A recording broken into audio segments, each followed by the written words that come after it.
ఇక వ్యర్థమని నేననుకొనగా,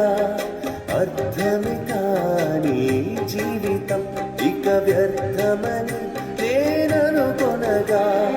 కృపా కనికరము గల దేవ